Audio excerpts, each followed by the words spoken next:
ముఖ్యమంత్రి రేవంత్ రెడ్డి ఇవాళ రేపు ఢిల్లీలో పర్యటించబోతున్నారు. అయితే ఏఐసిసి నూతన కార్యాలయం ప్రారంభోత్సవానికి హాజరవుతూనే అధిష్టానం పెద్దలతో సీఎం రేవంత్ రెడ్డి భేటీ కాబోతున్నారు. అయితే కేబినెట్ విస్తరణ పైన ఆయన చర్చించబోతున్నట్టుగా తెలుస్తోంది. ముగ్గురు మంత్రుల పనితీరు పైన రాహుల్తో కూడా సమాలోచన చేయబోతున్నారు ఆయన. ఆ ముగ్గురిని పక్కన పెట్టే దిశగానే చర్చలు ఉండబోతున్నాయి. ప్రధానంగా వినిపిస్తున్నటువంటి పేర్లు కొండా సురేఖ, జూపాలి పేర్లుగా ఉంటే ఈ లిస్టులో ఎన్నికల ముందు పార్టీలో చేరినటువంటి మరో మంత్రి పేరు కూడా చేరినట్టు తెలుస్తోంది. అయితే వీరి స్థానంలో అదే సామాజిక వర్గానికి చెందిన వారికి కొత్తగా అవకాశం కల్పించాలని ముఖ్యమంత్రి రేవంత్ రెడ్డి అటు ఏఐసిసి పెద్దలు కూడా సమాలోచన చేస్తున్నట్టు తెలుస్తోంది.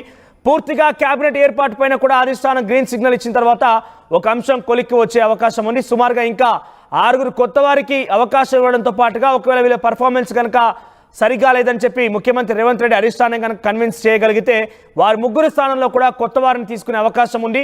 మరి కొత్త వారికి అదే సామాజిక వర్గానికి సంబంధించిన వారు ఎలా రిక్రూట్ చేస్తారు, ఎలా ఉండబోతుందో చూడాల్సిన అవసరం అయితే ఉంది. ఇవాళ రేపు ఆయన ఢిల్లీలోనే పర్యటిస్తారు. ఆ పిమ్మట అటు నుంచి ఆయన విదేశీ పర్యటన కూడా వెళ్ళే అవకాశం ఉంది. సో మరి ఏం జరుగుతుంది ఢిల్లీలో అధిష్టానంతో ఈరోజు ఎటువంటి చర్చలు జరగబోతున్నాయి? ముఖ్యమంత్రి రేవంత్ రెడ్డి మంత్రివర్గం సంబంధించి ఆ తర్వాత ప్రభుత్వ పర్ఫార్మెన్స్ కూడా ఒక నివేదిక తీసుకొని ఏఐసిసి పెద్దల దగ్గరికి వెళ్ళారు.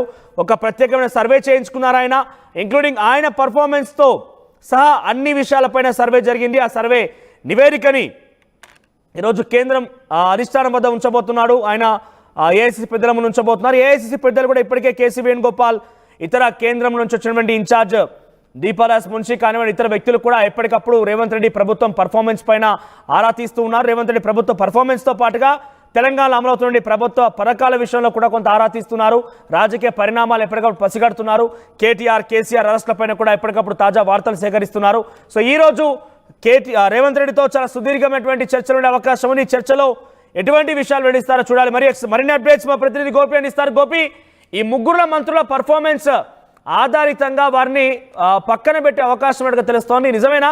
ఈ ముగ్గురు మంత్రులను పక్కన పెడితే డెఫినెట్గా ప్రభుత్వం కొంత అబాస్పాలే అవకాశం ఉంటుంది, ప్రభుత్వానికి కొంత ఇబ్బంది తలెత్తే అవకాశం ఉంది. ఎందుకంటే పర్ఫార్మెన్స్ బాగాలేదని తమ క్యాబినెట్లో పనిచేసేటువంటి ఆ ముగ్గురు మంత్రులను పక్కన పెడితే ఆయన విఫలమైనట్టే కదా, ఒక రకంగా అడ్మినిస్ట్రేషన్ పరంగా కానీ మంత్రుల్ని సమన్వయపరచడం కానీ విఫలమైనట్టుగానే భావించాల్సి వస్తుంది. కాబట్టి నిజంగా జరుగుతుందంటారా ఈ ముగ్గురు మంత్రులను పక్కన పెట్టే ప్రక్రియ? మనోజ్, ఈ రోజు నూతన ఏఐసిసి కార్యాలయ ప్రారంభోత్సవానికి ఇటు కాంగ్రెస్ పెద్దలతో పాటు తెలంగాణ సీఎం రేవంత్ రెడ్డి కూడా రానున్నారు. ఈ రోజు రేపు 2 రోజులు కూడా ఢిల్లీలోనే ఉంటారు.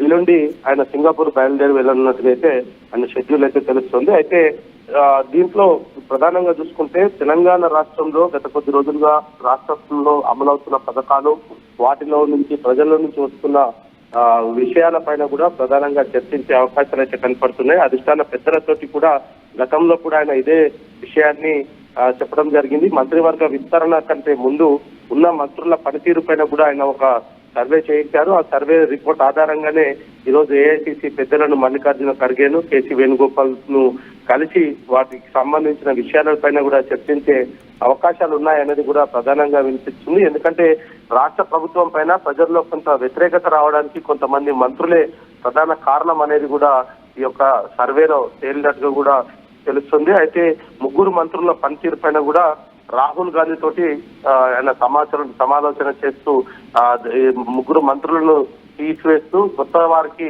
కేబినెట్ లో స్థానం కల్పించే విధంగా కేబినెట్ విస్తరణ పైన కూడా కొంత చర్చించే అవకాశం ఉంది. దానికోసమే గత కొద్ది రోజులుగా కేబినెట్ విస్తరణ కూడా జరగట్లేదు అనేది కూడా ప్రధానంగా వినిపిస్తుంది. ఎందుకంటే రేవంత్ రెడ్డితో సహా ఆయన పనితీరుతో మొదలు పెడితే కేబినెట్ లో ఉన్న మంత్రులందరికీ సంబంధించి కూడా కొంత ఇంటెలిజెన్స్ వర్గం నుంచి కీలక సమాచారాన్ని కూడా ఇప్పటికైనా తెప్పించుకోవడం జరిగింది. ఎవరి పనితీరు ఏ విధంగా ఉంటుంది, గ్రౌండ్ లెవెల్లో ఎటువంటి వ్యతిరేకత వస్తుంది, ప్రభుత్వం ఏర్పడి సంవత్సరం దాటినప్పటికీ కూడా ప్రజల్లో ప్రభుత్వం ఏర్పడిన మొదటి సంవత్సరంలోనే ఎందుకు వ్యతిరేకత వస్తుంది, ఎటువంటి విషయాలపైన ప్రజలు ఏమనుకుంటారు అన్న దానిపైన కూడా కొంత సర్వే చేయించినట్టుగా కూడా తెలుస్తుంది. కాబట్టి ఈ మంత్రులకు సంబంధించిన వ్యవహారం పైన కూడా ఆయన కొంత అసంతృప్తితోటి ఉన్నారు. ఇదే అంశాన్ని కూడా కాంగ్రెస్ పెద్దల దృష్టికి తీసుకువెళ్ళనున్నారు. ఈ రోజు ఏఐసిసి నూతన కార్యాలయానికి ఇటు ముఖ్యమంత్రితో పాటు డిప్యూటీ సీఎం, ఇతర కొంతమంది మంత్రులు కూడా ఢిల్లీకి చేరుకోవడం జరిగింది. ఆ నూతన కార్యాలయ ప్రారంభోత్సవం తర్వాత ఏఐసిసి పెద్దలతోటి రాష్ట్ర రాజకీయాలకు సంబంధించిన సుదీర్ఘ చర్చ ఉండే అవకాశాలు ఉన్నట్టుగా కూడా మనకు కొంత సమాచారం అందుతుంది. దీంతో భాగంగానే మంత్రివర్గ విస్తరణ గత కొద్ది కాలంగా కూడా రేవంత్ రెడ్డి ఎప్పుడు ఢిల్లీకి వచ్చినా మంత్రివర్గ విస్తరణ జరుగుతుంది అనే ఊహాగానాలే ప్రధానంగా వినిపిస్తున్నాయి. అయితే విస్తరణ కంటే ముందు ప్రక్షాళన చేయాలన్నది కూడా రేవంత్ రెడ్డి తన ఆలోచనగా ఉన్నట్టుగా అయితే కొన్ని సమాచారం అయితే అందుతుంది. మరి ఈ నేపథ్యంలో ముగ్గురు మంత్రుల పైన అదేవిధంగా ఎన్నికల కంటే ముందే కాంగ్రెస్ పార్టీలో చేరిన మరో మంత్రి పైన కూడా ఆయన కొంత అసంతృప్తితో ఉన్నారు. ప్రజల్లో ఆయన పైన కూడా వ్యతిరేకత వస్తున్నట్టుగా కూడా కొంత సమాచారం ఉన్న నేపథ్యంలో వీటన్నిటిపైన కూడా కాంగ్రెస్ అధిష్టానంతో మాట్లాడిన తర్వాతే ఈ యొక్క మంత్రివర్గ విస్తరణ కావచ్చు, ఉన్న మంత్రులకు ఉద్వాసన పలికే పరిస్థితి కూడా రానున్నట్టుగా కూడా మనకు కీలక సమాచారం అందుతుంది. ఏదేమైనా ఈ రోజు రేపు 2 రోజుల సీఎం ఢిల్లీ పర్యటనలో కీలక మార్పులు జరిగే పరిస్థితి కనపడుతుంది మనోజ్. రైట్ గోపి, అంటే మంత్రివర్గ విస్తరణ ఏడాది పాటుగా ఇదే చర్చ కొనసాగుతున్నాయి. రేపు మాపు అన్నట్టుగానే ఉంది. ఏడాది కాలం పూర్తయింది కాబట్టి ఇప్పటికైనా కొలికి వచ్చే అవకాశం ఏదైనా కనబడుతోందా? అంటే ఈరోజు చర్చల తర్వాత మంత్రివర్గంలో ఉన్నటువంటి కొత్త వ్యక్తులు ఎవరనేది తెలిసే అవకాశం ఏదైనా కనబడుతోందా ఇవాళ రేపట్లో ఈ పర్యటనలో? అయితే మంత్రివర్గ విస్తరణ కంటే మంత్రివర్గ ప్రక్షాళన జరగాలనేది కూడా ప్రధానంగా అయితే కొంత పట్టుబడుతున్నట్టుగా అయితే తెలుస్తుంది. ఎందుకంటే అవినీతికి సంబంధించిన కొన్ని వార్తలు కూడా ఆయన దాకా చేరినట్టుగా తెలుస్తోంది. కొంతమంది మంత్రుల పనితీరు పైన కూడా అసంతృప్తితోటి ఉన్నారు.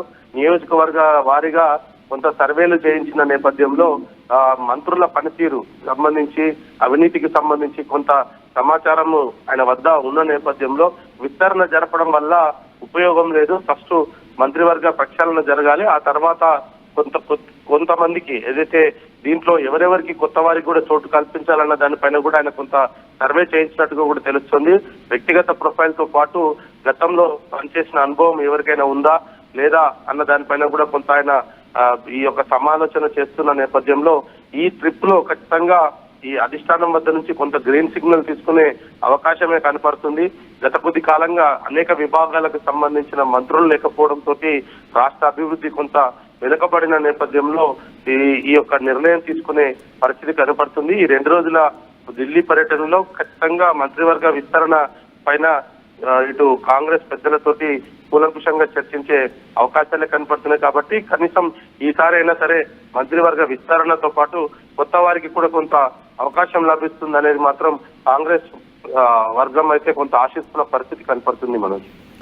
రైట్ గోపి, సో కొత్తగా మంత్రివర్గ విస్తరణ అటు ఉంచితే ఉన్న మంత్రులనే ప్రక్షాళన చేయాలనే ఆలోచనలో ముఖ్యమంత్రి రేవంత్ రెడ్డి ఉన్నట్టు తెలుస్తోంది. ఇటీవల కాలంలో ఆయన ఒక పూర్తి స్థాయి సర్వేని తీసుకున్నారు. ఆ సర్వే ఆధారితంగా మంత్రుల పర్ఫార్మెన్స్ సరిగా లేదని గుర్తించారు ఆయన. దాంట్లో ముఖ్యంగా జూపల్లి కృష్ణారావు, కొండా సురేఖ పర్ఫార్మెన్స్ బాగాలేదు, వారిద్దరు కూడా డేంజర్ జోన్ ఉన్నట్టుగా ముఖ్యమంత్రి నిర్ధారించినట్టు తెలుస్తుంది. వారు ఇప్పటికే పిలిచి కొంత వారిని పద్ధతి మార్చుకోవాలని కూడా చెప్పినట్టు తెలుస్తుంది. మరోవైపుగా ఇటీవల కాలంలోనే పార్టీలో చేరి కాంగ్రెస్ పార్టీ తరఫున పోటీ చేసి అధికారంలోకి వచ్చిన తర్వాత మంత్రి అయినటువంటి మరొక వ్యక్తి పైన కూడా ఇదే రకమైనటువంటి డేంజర్లో తెలుస్తోంది. ఈ ముగ్గురు పైన కొంత వేటు వేయాలని ఒక ఆలోచన అధిష్టానం పెద్దల దగ్గరికి సీఎం రేవంత్ రెడ్డి తీసుకెళ్లాలని తెలుస్తోంది. నిజంగానే ఆ ముగ్గురు మంత్రులు తొలగిస్తే కనుక డెఫినెట్గా ప్రభుత్వం కూడా కొన్ని సవాలు ఎదుర్కోవాల్సి వస్తుంది, కొన్ని విమర్శలు ఎదుర్కొనే అవకాశం ఉంది. సో ఈ నేపథ్యంలో నిజంగా అది సాధ్యమవుతుందా, ఎలా ఉండబోతుందని మాత్రం చూడాలి. ముఖ్యంగా రేవంత్ రెడ్డి ఇవాళ రేపు పర్యటనలో కొత్త మంత్రివర్గంలో ఎవరెవరికి చోటు లభించింది, ఎవరెవరికి చోటు ఇవ్వబోతున్నారు, పాత మంత్రులు ఎవరైతే ఉన్నారో వారి పర్ఫార్మెన్స్ ఆధారితంగా ఎలా ప్రక్షాళన చేయాలని ఒక ఆలోచన ఏఐసీసీ పెద్దలతో చేయబోతున్నారు. చూద్దాం మరి ఏం జరుగుతున్నారు. ఇది మీరు చెప్పండి, మీ మంత్రివర్గంలో ఉన్నటువంటి ఈ మంత్రుల పనితీరు ఎలా అనిపిస్తోంది? మీ నియోజకవర్గాల వారీగా లేకుంటే మీ జిల్లాల వారీగా ఉన్నటువంటి మంత్రుల పర్ఫార్మెన్స్ ఎలా ఉంది? మీ ఇన్ఛార్జ్ మంత్రి పర్ఫార్మెన్స్ ఎలా ఉంది? 12 మంది మంత్రుల పర్ఫార్మెన్స్ పైన మీ అభిప్రాయం ఏంటి? మీ అభిప్రాయాన్ని ఒకసారి కామెంట్ రూపంలో తెలియజేసే ప్రయత్నం చేయండి. ప్రకృతి అవెన్యూస్ కస్టమర్లకు శ్రేయోభిలాషులకు మా మార్కెటింగ్ అడ్మిన్ సిబ్బందికి సంక్రాంతి శుభాకాంక్షలు. ప్రకృతి అవెన్యూస్